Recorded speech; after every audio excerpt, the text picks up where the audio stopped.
Oi, oi, oi, gente querida, nós estamos aqui. Eu espero que o sininho já tenha tocado para você e que tenha dado tempo de você chegar até nós. E se você chegou e não é inscrito aqui no meu canal Caio Fábio, inscreva-se e toque no sininho para ser avisado daqui para frente. E também convide outros amigos para seguirem a nossa sequência de Mateus. E está tudo gravado aí no YouTube, desde a primeira aula, há 1 ano e 12 meses quase atrás, está tudo aí.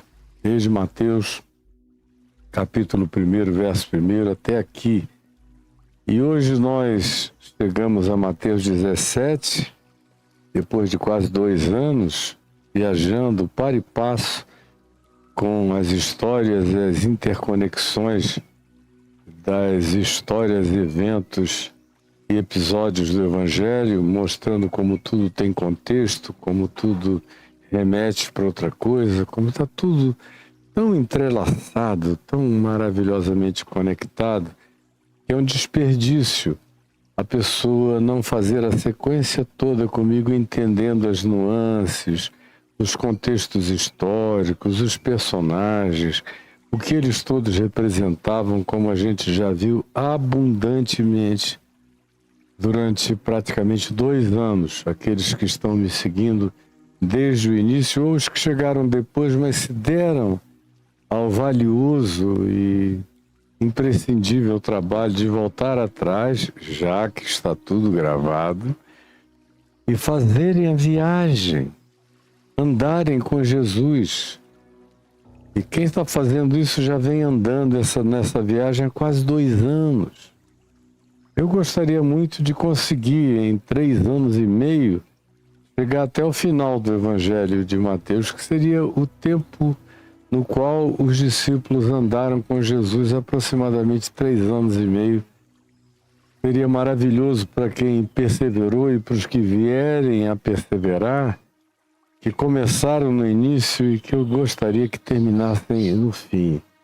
E que guardassem isso tudo como quem fez uma espécie de operação cavalo de Troia, como se tivessem viajado no tempo e entrado no mundo do Evangelho de Jesus, aprendendo cada coisa, discernindo, e aí, ó, o entendimento, a sabedoria, a consciência, a lucidez, a mente de Cristo, a atitude de Jesus e o poder, porque em todas essas coisas Jesus disse sempre que quem fosse seu discípulo e absorvesse essa consciência e praticasse essa fé sem titubeio, receberia poder de Jesus, autoridade de Jesus.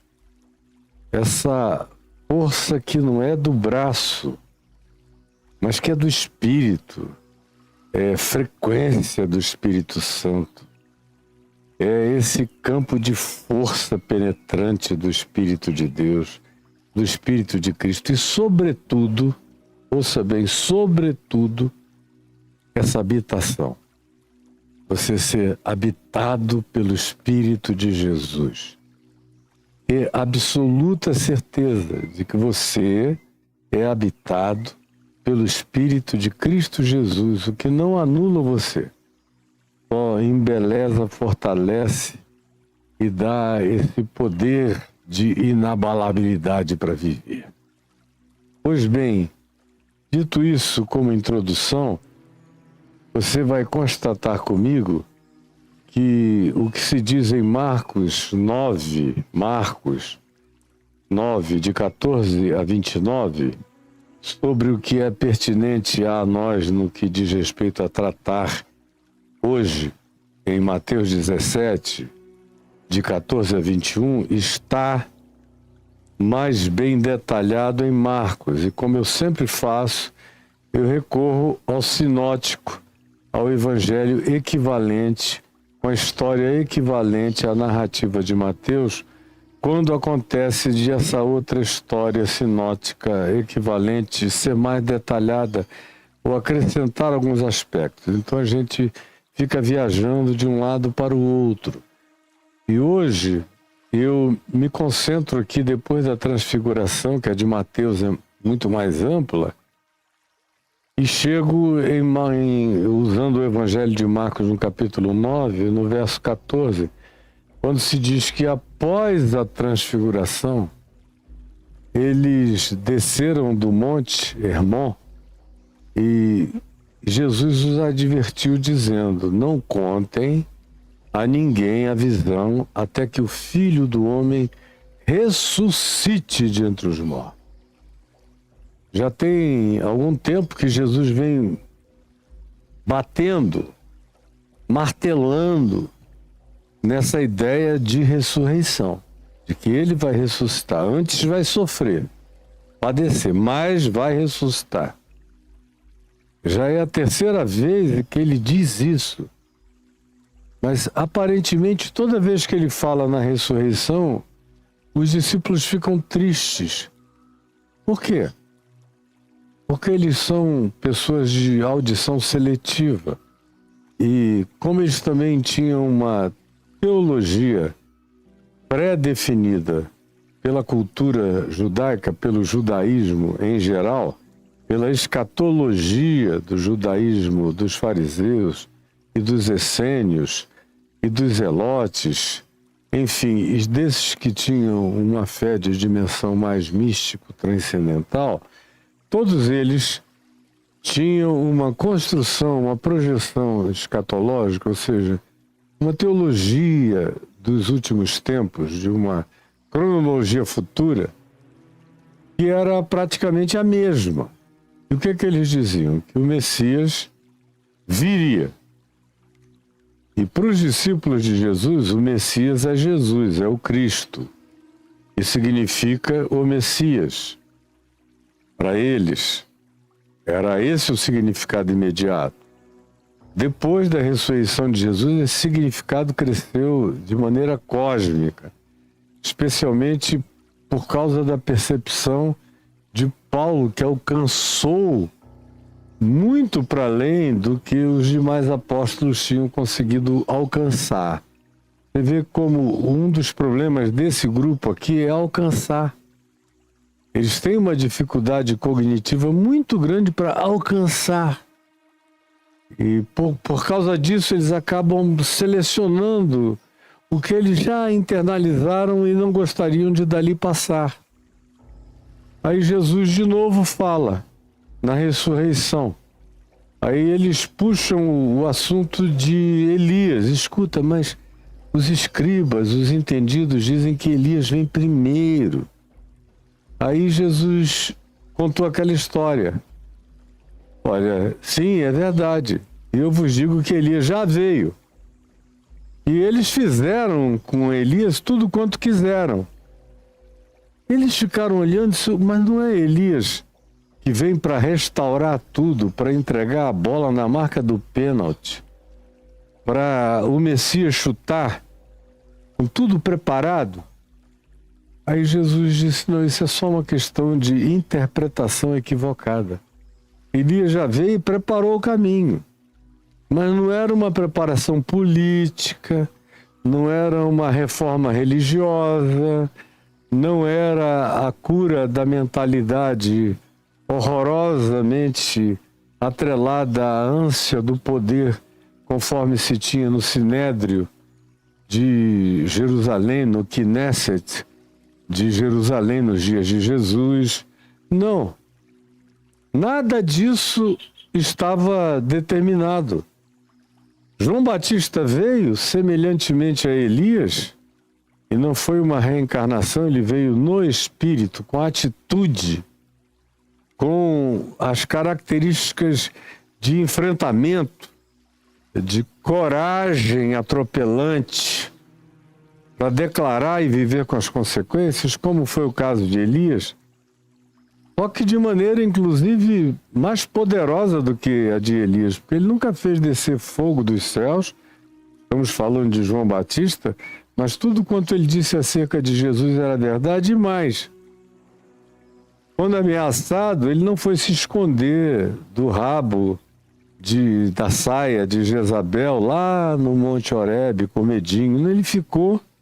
Mais do que isso, ele até, como eu já disse, a meu ver, foi além do que deveria. Estou falando de João Batista, que naquela provocação de Herodes, Herodias, do adultério de ambos e tudo mais, acabou perdendo a cabeça, como a gente já viu detalhadamente aqui. Pois bem, a reforma, a revolução, melhor dizendo, de João Batista era de corações. Era conforme se tinha prometido em Malaquias, no último verso de Malaquias, capítulo 4, e repetido na oração do pai de João Batista, o sacerdote Zacarias, aqui no início de Lucas. Uma das coisas que esse João Batista, esse Elias que era João Batista, viria fazer, uma das grandes revoluções seria converter o coração dos pais aos filhos e o coração dos filhos aos pais. Seria gerar reconciliação e seria produzir espírito de acolhimento, de nivelar caminhos tão díspares.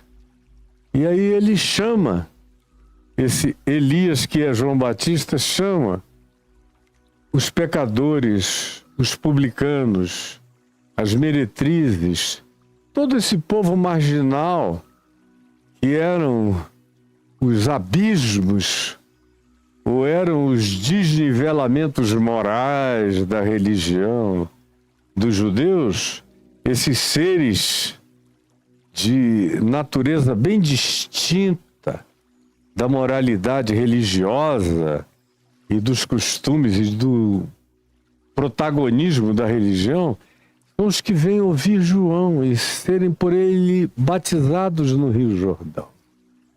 E até fariseus vieram. E Jesus os chamou de raça de víboras.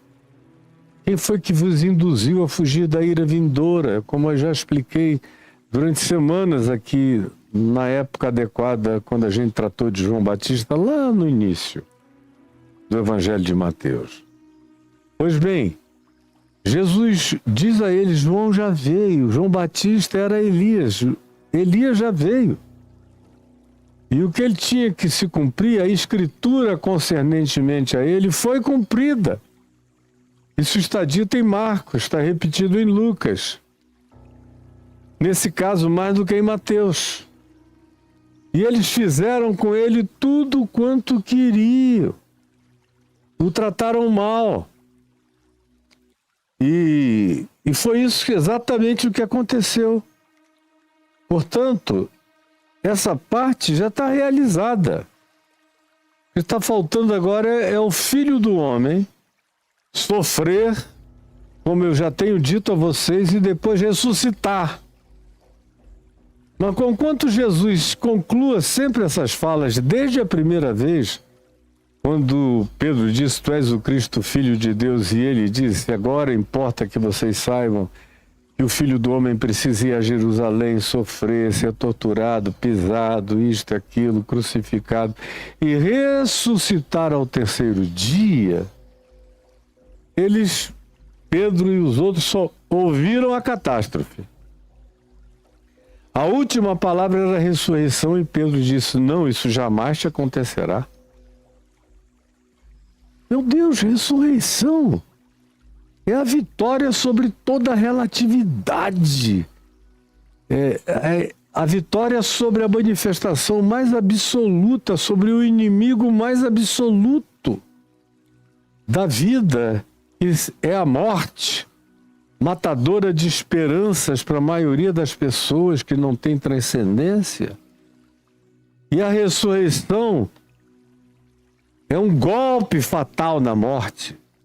A ressurreição de Cristo mata a morte ante os sentidos humanos e na perspectiva de todas as melhores esperanças que se poderia ter.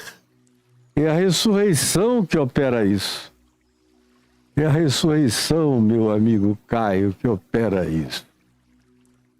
Pois bem, aí a gente chega aqui no momento em que eles, chegando ao sopé do monte, quando eles foram chegando, Jesus foi vendo que tinha uma confusão instalada no pé do monte, já de manhã cedo, porque eles tinham passado a noite no monte onde aconteceu a transfiguração e tudo mais sobre o que a gente vem falando. Quando eles se aproximaram dos discípulos no sopé da montanha, viram numerosa multidão ao redor dos discípulos. E o que estava causando aquela aglomeração que juntou tanta gente de repente? O quê? O texto diz: viram os discípulos, as multidões, esse burburinho, e os escribas, os doutores teológicos, os acadêmicos, os exegetas, os hermeneutas, os intérpretes autorizados da Bíblia dos judeus, do Velho Testamento, que você tem aí na sua biblioteca chamada Bíblia, Biblos. Pois bem, discutindo com os discípulos de Jesus, arrumaram uma confusão.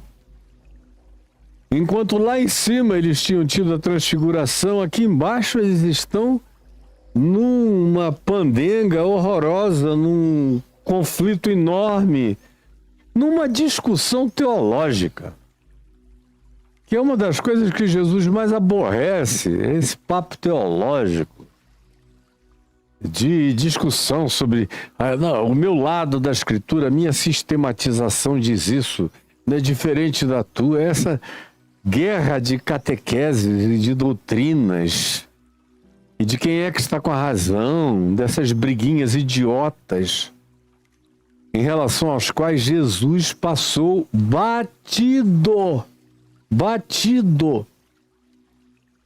E os fariseus e os saduceus, que eram os mais intensos protagonistas reacionários em relação a Jesus, chegavam sempre com essas proposições de natureza doutrinária e Jesus cortava com uma questão que eles não conseguiam responder ou com uma resposta tão cortante diante da qual eles ficavam perplexos e passava adiante sem puxar o assunto e sem alongar absolutamente nada, porque ele detestava e ele sabia da improdutividade absoluta desses papos teológicos, dessas discussões, dessas quantidades de água, dessas fimoses sacramentais, a circuncisão, desses ritos, de todas essas gambiarras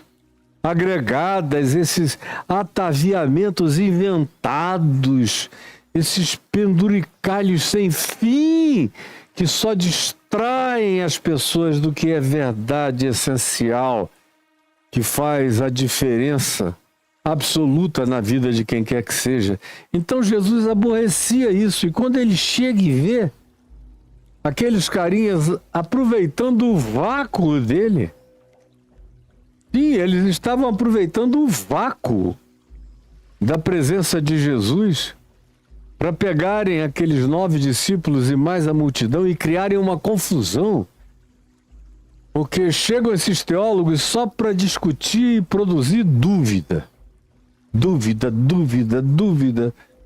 Hoje mesmo você vê aí na internet algumas figurinhas e você vê a descrição na bio dos indivíduos.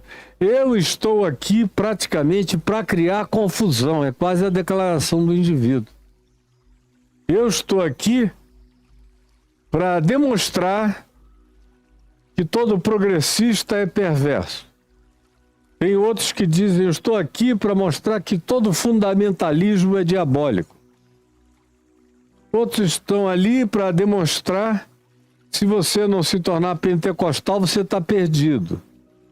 E tudo isso em nome de construções, sistematizações, dogmatizações, doutrinações supostamente teológicas. E são teobósticas, na realidade, são fétidas, horrorosas, são dejetos da produção do coração perverso desses indivíduos que, quando falam suas teologias, apenas externalizam com a boca aquilo do que está cheio o seu coração, que é arrogância, vaidade, soberba, supremacismo, mania de verdade, de superioridade, de competição, de raiva, de antagonismo, de comparação, de quem é o maior, quem é que é o mais relevante. Tudo isso que era nos dias de Jesus e continua a ser nos nossos dias, só que pioradamente, cada vez mais, cada vez pior.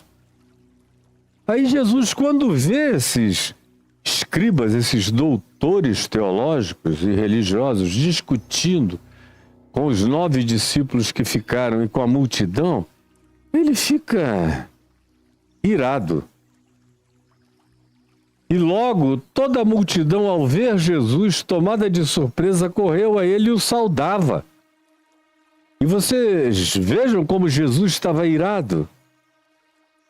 Quando ele diz aqui em Marcos 9,16, então Jesus interpelou, é a palavra, interpelou os doutores, os teólogos, interpelou. Qual é a de vocês? O que é que vocês estão fazendo aqui? Que ânimo é esse para passar uma noite inteira perturbando os outros? Aqui não é Jerusalém não, voltem para lá.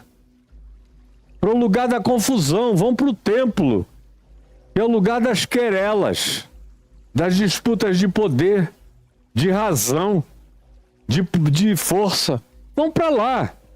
Aqui eu estou quase no Líbano, quase na Síria, no Monte Hermon,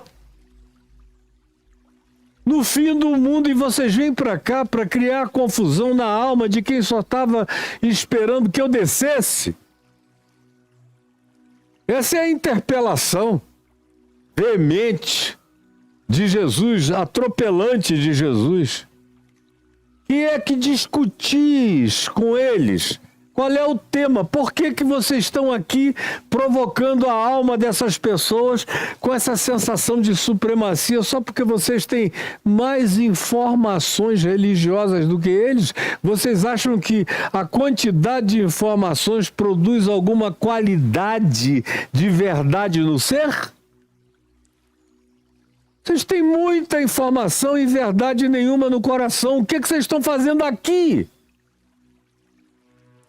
Só mesmo para provocar, são verdadeiros satanases, diabos, opositores, divisores, promovendo confusão.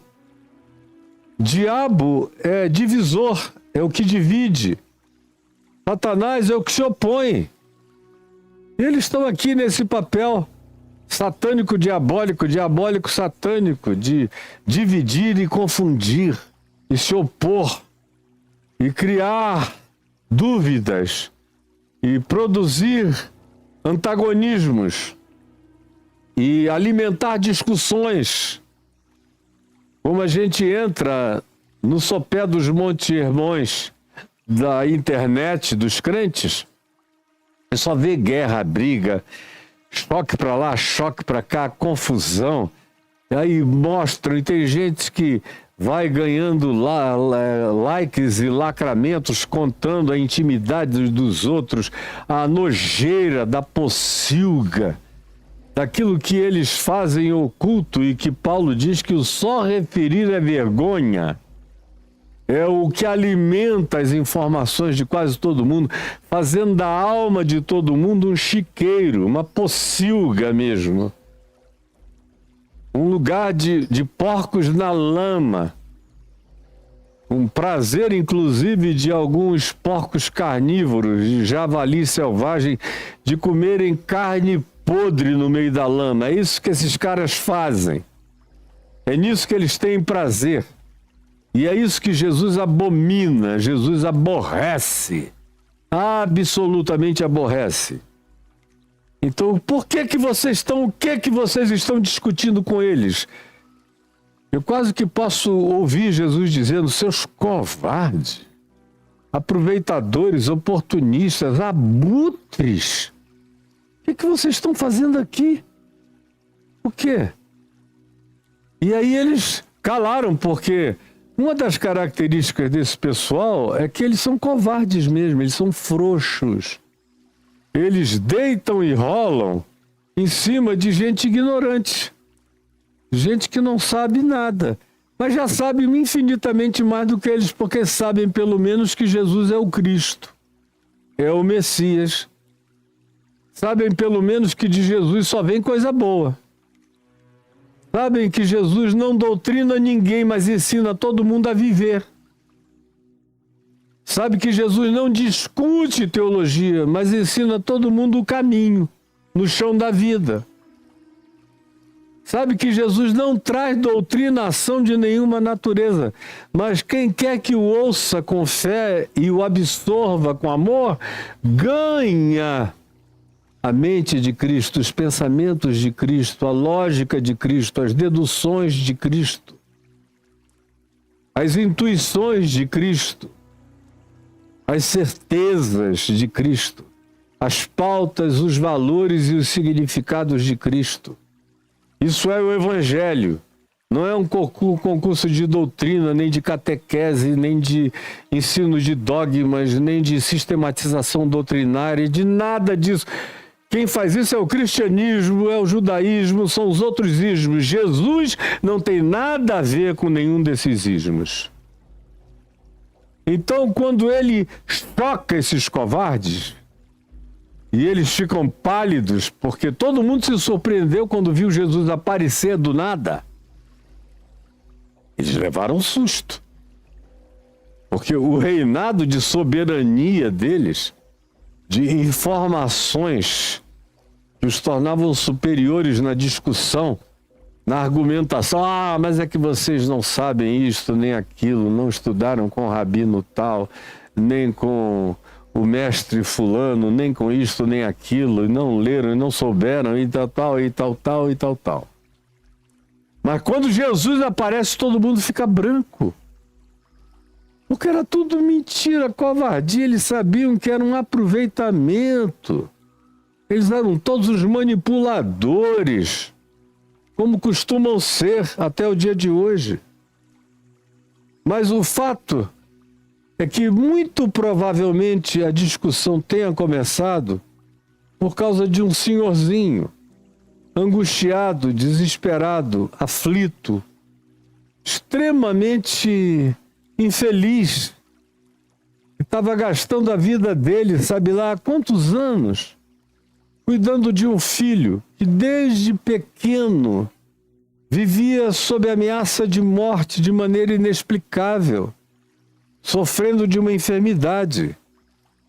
E os discípulos de Jesus, tendo sido apresentados a essa criança pelo pai desesperado, tentaram libertar a criança com oração, com imposição de mãos, fazendo um exorcismo em relação ao mal que estava presente nela, e não conseguiram libertar a criança.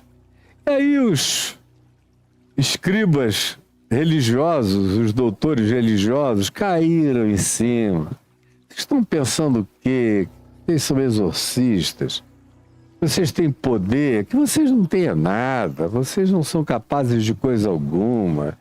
E aí foram desmoralizando os discípulos, muito provavelmente foi essa a questão, e fazendo a multidão entrar em estado de dúvida e de conturbação. Pois bem, se não tiver nada errado, está tudo bem aqui comigo, obrigado. Então, obrigado. Então, pois bem, o que acontece é que dentre a multidão, respondeu, que foi esse senhorzinho: mestre, trouxe-te o meu filho. Trouxe-te. Originalmente, o homem pegou o menino onde quer que eles morassem, provavelmente na região da Galileia, que é grande. Trouxe-te o meu filho. E veio da sua aldeia sabendo o que Jesus fazia pelas pessoas, nunca tinha tido chance de chegar com o menino até a presença de Jesus, mas ouviu os rumores de que Jesus estava na direção do Monte Hermon, quase na fronteira entre o Líbano e a Síria de hoje. No passado era uma outra geopolítica, tudo dominado pelos romanos. Mas ele levou o filho dele até lá. E aconteceu o que aconteceu, e eu já narrei aqui a impossibilidade dos discípulos que tinham ficado no sopé do monte de lidarem com aquela questão. E aí o homem, no meio da confusão, impotente, desanimado, perdendo a fé, porque os discípulos de Jesus não tinham podido fazer nada e Jesus não estava lá.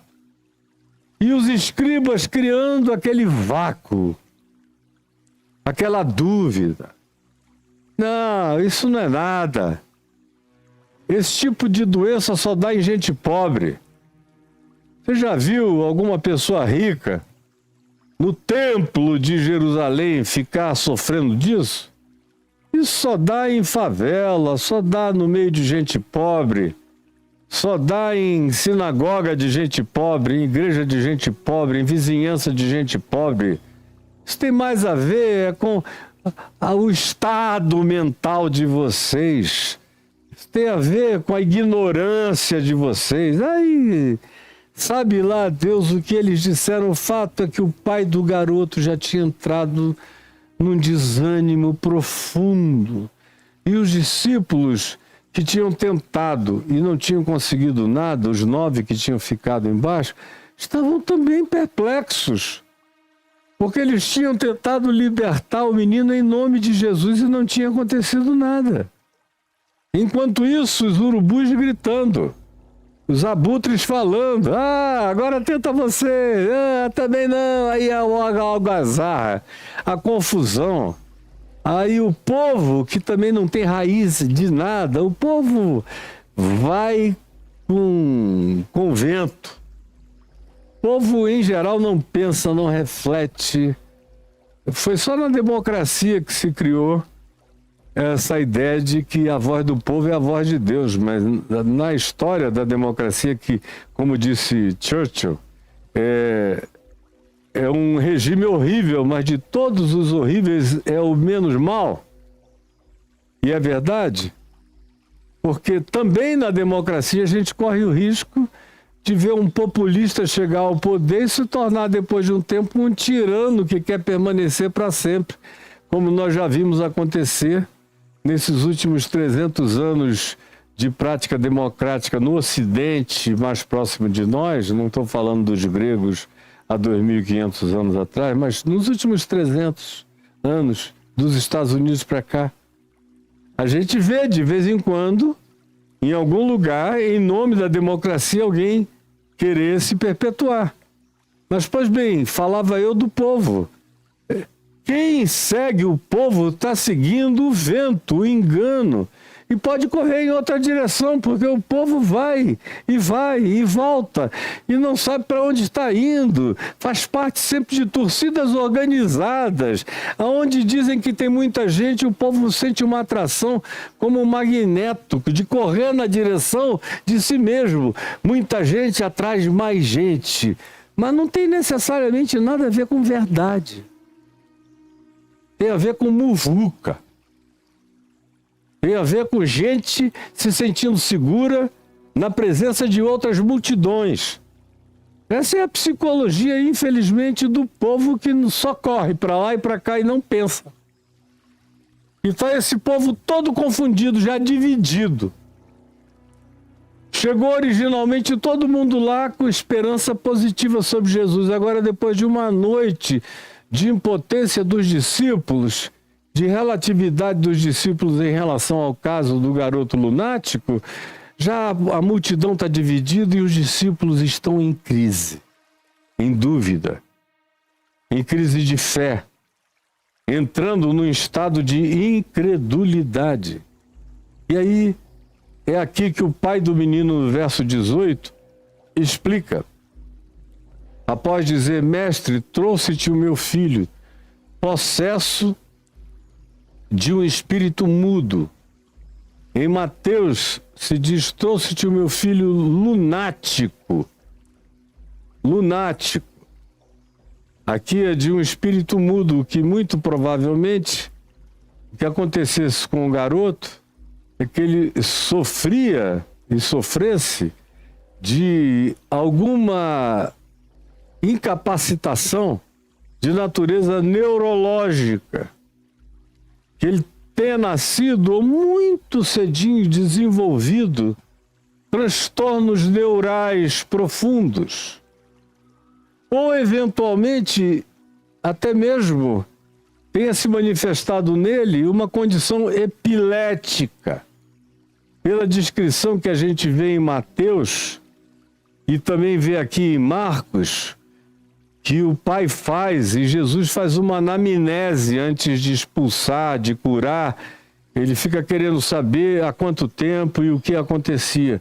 Mas o pai do menino vem e diz: está aqui o meu filho, e este, onde quer que o apanhe, porque ele interpretou imediatamente como sendo a possessão de um espírito maligno, não teria jamais a acuidade de, quem sabe, imaginar que fossem duas coisas num fenômeno só, e tivesse a condição neurológica de distúrbio instalada nele, ou a condição epilética instalada nele, que ele não conhecia, e durante muitos anos ninguém conseguia nomear essa condição. E embora tenha havido na antiguidade, no tempo de Jesus e antes de Jesus, inclusive algumas culturas humanas que glorificavam a epilepsia, embora não soubessem a origem dela, mas achavam que era uma doença dos deuses. Houve culturas que fizessem isso. Aqui no ambiente de Jesus, isso era negativo. Tão negativo que era quase que automaticamente associada à possessão demoníaca, um espírito mudo. E aí o homem, o pai, continua descrevendo: e este, aonde quer que o apanhe, em qualquer lugar, lança-o na hora por terra. E ele espuma, como os epiléticos fazem, muito mais do que os possessos. Os epiléticos, sobretudo. E rilha os dentes, que é outra coisa que acontece com epiléticos. Eu não sei se você conhece essa condição de perto. Eu já estive muito intimamente próximo de gente epilética, tendo crises epiléticas ao meu lado. Antes de eu me converter e depois de eu me converter. Eu me lembro que a primeira vez que eu vi um epilético tendo uma crise violenta ao meu lado, eu tinha 10 anos de idade, morava já no Rio de Janeiro, em 64 para 65, e perto do lugar onde meu pai tinha o escritório de advocacia dele, ali pela Senador Dantas, no Rio, eu tinha ido pegar um copo de leite para o meu pai embaixo e subir para o escritório. Quando eu ia passando de volta, eu vi um homem dar aquela estribuchada e caiu no chão. E eu parei segurando o copo de leite. Vi que muita gente correu com medo. E eu fiquei em pé olhando, dizendo: o que será que está acontecendo com esse senhor? Aí fui vendo a espuma chegar, aparecer, e o homem rilhando os dentes e se debatendo para todos os lados, e a maioria das pessoas se afugentando com medo. Em mim deu uma estranha curiosidade, um desejo de saber o que era aquilo, por que alguém poderia ser acometido por um mal daquele tão subitamente. E eu me lembro que não tive medo, fiquei em pé, uns 2, 3 metros de distância, olhando. Até que depois de um tempo o homem foi acalmando, e quando ele começou a acalmar, é que as primeiras pessoas começaram a se aproximar.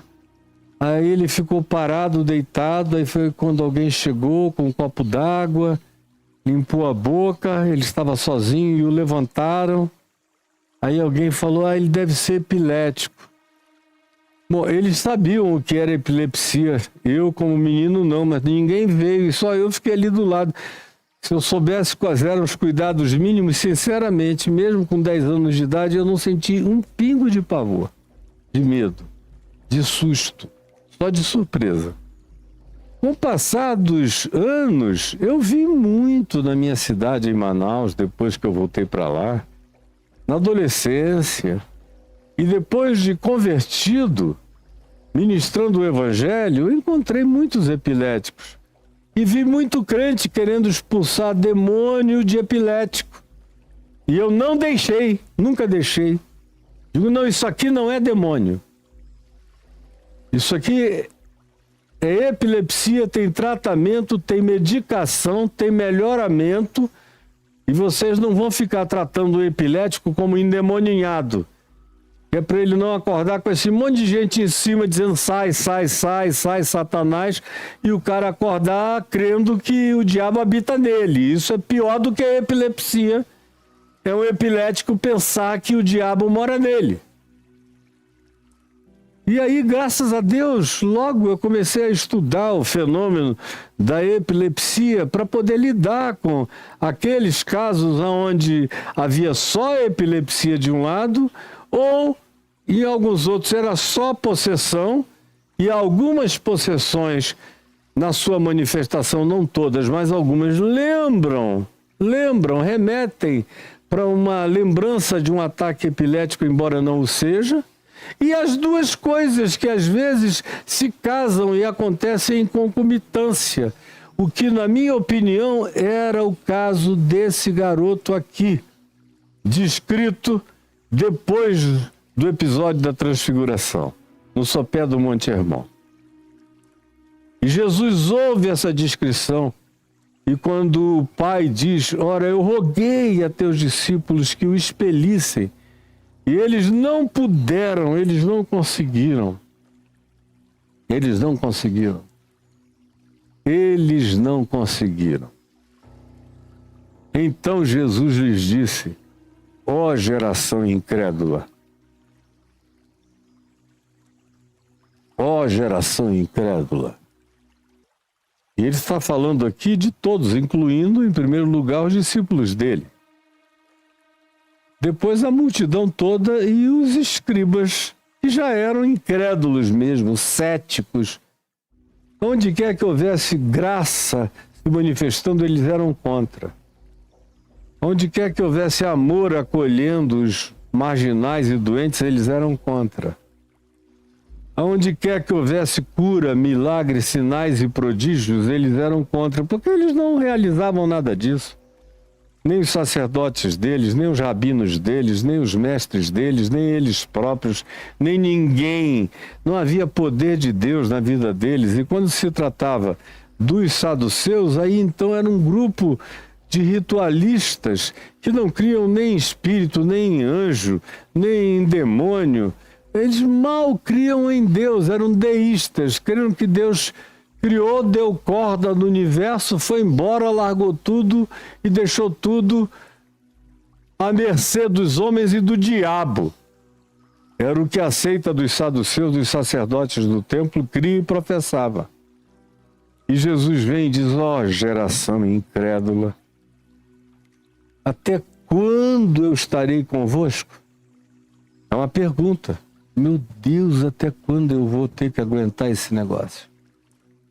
Até quando eu vou ter que aguentar esse negócio? Porque imagina a tortura de você carregar tudo que ele carregava, ser tudo que ele era, ver tudo que ele via, saber tudo que ele sabia, manifestar abundantemente tudo que ele manifestava, realizava, operava, demonstrava, concretizava insofismavelmente diante dos olhos de todos, e ainda assim tinha que provar tudo todo dia, outra vez, outra vez, outra vez, outra vez, outra vez e outra vez e outra vez, porque ninguém tinha raiz para continuar crendo.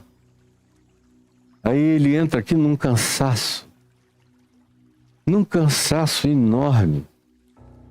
Ele desce aquela noite insone, cheia de glória, chega lá embaixo e encontra essa confusão. E esse povo que nunca mantém a fé de um dia para o outro. É um pessoal que tem que receber injeção, adrenalina de religião, de esperanças fugazes. Porque nada se transforma em algo implantado definitivamente nas suas mentes, no âmago, no carnegão espiritual dos seres deles, nada. Tudo é superficial, é semente que aparenta que vai frutificar, mas por baixo tem uma plataforma de pedra, logo abaixo da primeira superfície. Nada ali penetra. Ou são pessoas em relação às quais a semente do Evangelho é logo abafada pela multidão dos escribas, dos fariseus, dos religiosos, dos incrédulos, e sufocam a palavra. Sufocam a palavra. Até quando eu estarei convosco? Até quando vos sofrerei? Até quando? Traga o menino a mim. É o que ele diz. E então trouxeram a criança, o rapaz. E quando ele, o menino, que na minha opinião era um epilético e também sofria oportunisticamente de uma possessão demoníaca que, dentre outras coisas, tinha gerado um travamento neural no garoto, de modo que impossibilitava a oralidade dele, a fala dele. Esse bloqueio neurológico tinha gerado um impedimento de fala. Por isso o pai diz que ele era mudo, embora o garoto entendesse tudo. Mas concomitantemente ao problema neurológico, ele também trazia e carregava e era oportunisticamente vitimado pela manifestação de possessão demoníaca desses espíritos que frequentemente, não raramente, frequentemente se oportunizam de alguma mente com um estado mental, espiritual e psicológico de extrema fragilidade, praticamente sem capacidade mental de autodefesa de nenhuma natureza. São verdadeiros queijos suíços psíquicos, penetráveis, porque não tem defesa, não tem escudamento de nenhuma natureza, não tem força reflexiva de resistência. Porque para resistir ao diabo, basta resistir ao diabo. Como Tiago, irmão de Jesus, disse: resisti no imperativo ao diabo e ele fugirá de vós. Ou resistam ao diabo e ele fugirá de vocês, a mesma coisa. Resistam. E ele não aguenta, se você não ceder a ele, ele corre. Agora, aqui está um indivíduo que não consegue resistir, que é a fragilidade encarnada, mental, psíquica e espiritualmente falando, com uma autoimagem reduzida a zero, a menos do que zero, que já crê o pior acerca de si mesmo, que já se vê como um ser possesso do mal, como uma habitação maligna. Então, o diabo oportunista se aproveita de um estado epilético, de uma condição neurológica transtornada, e acrescenta males e deficiências ao garoto e o faz pensar e crer que ele era realmente uma calamidade ambulante, sem cura. E agora, depois de ter sido levado aos discípulos de Jesus, que passaram parte de uma noite tentando expulsar o demônio e não conseguiram, ele se viu como um caso sem cura.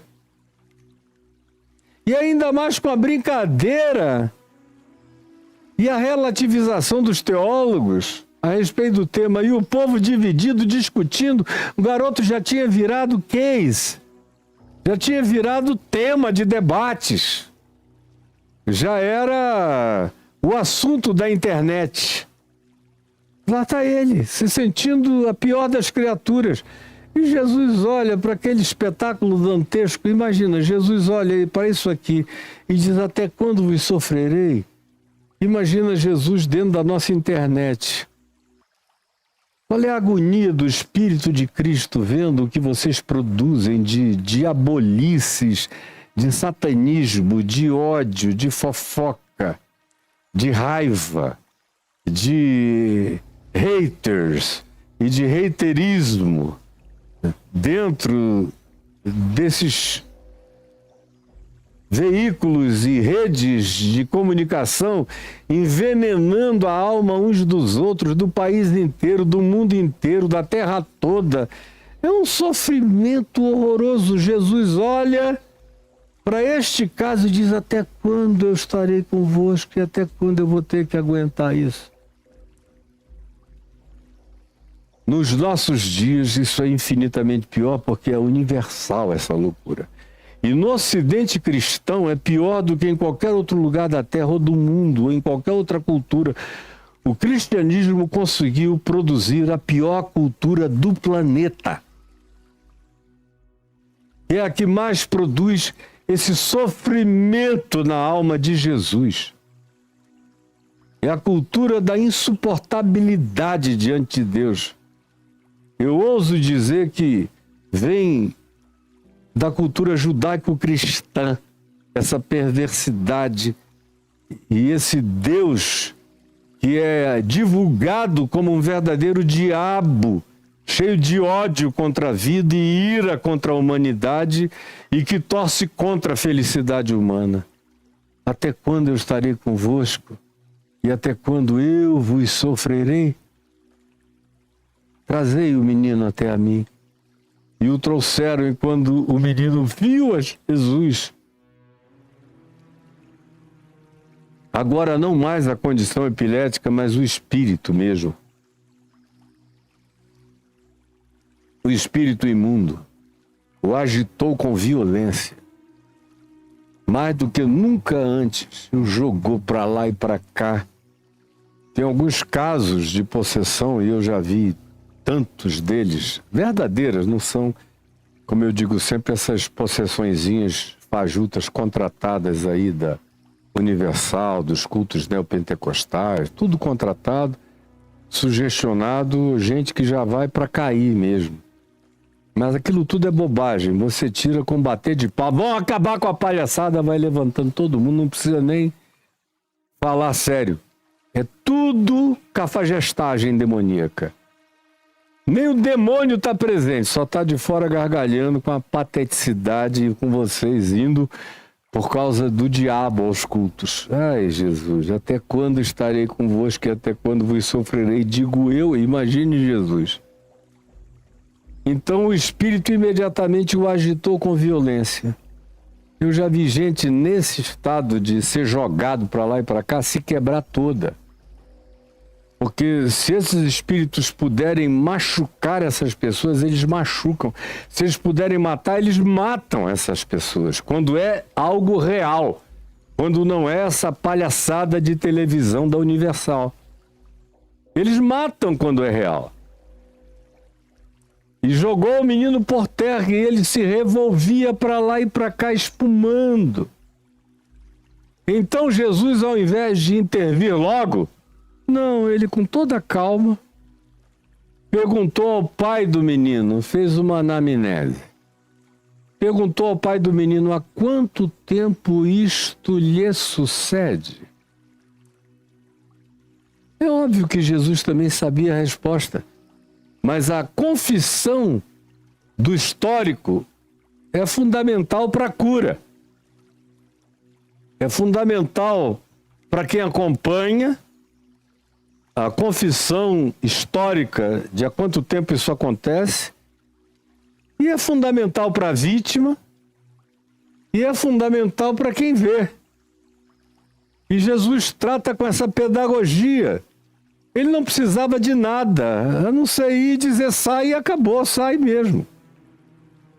Ele, todavia, pergunta: há quanto tempo isto acontece? Há quanto tempo isto acontece?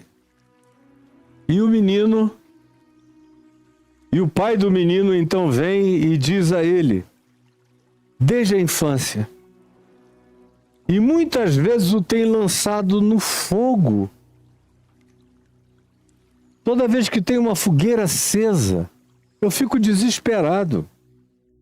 Porque já muitas vezes ele saiu correndo e pulou de peito aberto na fogueira.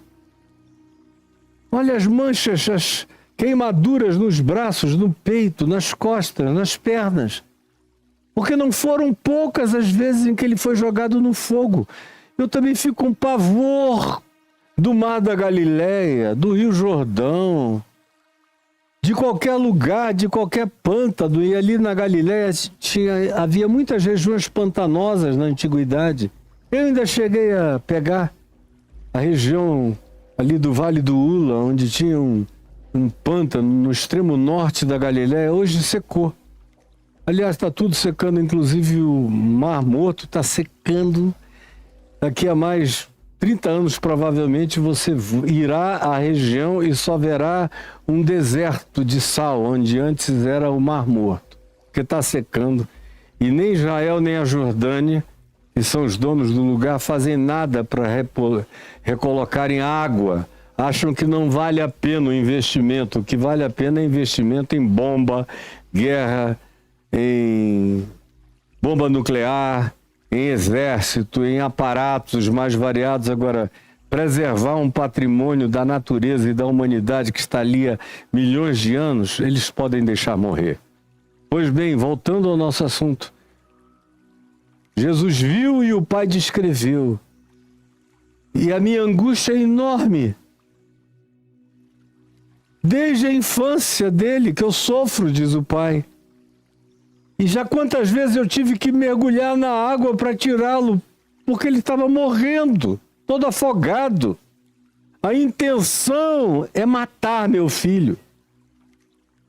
Essas forças malignas, não só a condição neurológica dele, mas o oportunismo espiritual que se aproveita da situação indefesa dele e da introjeção do espírito suicida e de morte que cresceu, que se desenvolveu dentro do garoto, criaram um estado de pânico total para mim e de infelicidade infernosa para a alma desse garoto. Nas palavras simples, a energia desse pai, a frequência, a vibração dele, passou para Jesus essa convicção absoluta da dor enorme e de anos e anos e anos, desde a infância. Aí ele acrescenta e diz o seguinte, o pai do menino, mas ele diz a Jesus, olha só como é que o que os fariseus, os escribas tinham feito foi forte. Eles nunca chegam para salvar, libertar, consolar, melhorar, não. Eles vêm para matar, roubar, destruir, provocar dúvida, deixar as pessoas em estado de insegurança total. Eles não dão nada que seja bondade definitiva e solucionadora de Deus para a vida de quem quer que seja, não. O que eles conseguiram foi gerar dúvida. E esse era o objetivo dele. Era fazer com que eles, os escribas, com que o que quer que houvesse de fé, tanto na alma dos discípulos de Jesus como da multidão, fosse arrancada. E aparentemente eles eram os piores demônios desse lugar. A pior casta não eram os espíritos invisíveis, eram os espíritos encarnados nos doutores da lei, nos acadêmicos da incredulidade. Dava até um bom nome de escola de samba, acadêmicos da incredulidade. que conseguiram fazer isso acontecer no coração de todo mundo em volta ali. A tal ponto de que o pai do menino, que levou o garoto até Jesus com toda a certeza de cura, no mínimo com toda a esperança de cura, agora já não sabe mais. A ponto de dizer: mas se tu podes alguma coisa, se tu podes alguma coisa, os teus discípulos não puderam, mas se tu podes alguma coisa, se tu podes alguma coisa, tem compaixão de nós, dele e de mim, porque o destino dele é o meu e o meu se tornou o dele. Nós nos tornamos uma única entidade de infelicidade. E é o que acontece com muita gente que pode estar me assistindo aqui hoje. Quando o homem diz: se tu podes alguma coisa, tem compaixão de nós e ajuda-nos. Ele se coloca na condição do filho, ele se torna um com o filho. É algo psicologicamente de uma atualidade estupefaciente. Porque não faz tantas décadas que se descobriu o significado da dependência gerando codependência. O garoto sofria e vivia nesse estado de dependência total. E o pai existia desde que a criança praticamente nascera, desde que começou a andar e a manifestar o que manifestava, nesse estado de codependência. Não podia sair, não podia ir a lugar nenhum, não podia dar as costas, não podia se distanciar, não podia fazer nenhum trabalho distante de casa, porque a alma dele vivia nessa angústia. Fogo, água, abismo, qualquer coisa. Será que eu vou voltar para casa? Ele vai estar vivo ainda? É uma catividade, é um estado de aprisionamento, de agrilhoamento mental, de vínculo, que alguns de vocês aqui conhecem muito bem. Eventualmente na sua casa isso esteja acontecendo. Está ou não está acontecendo eventualmente dentro da sua própria casa?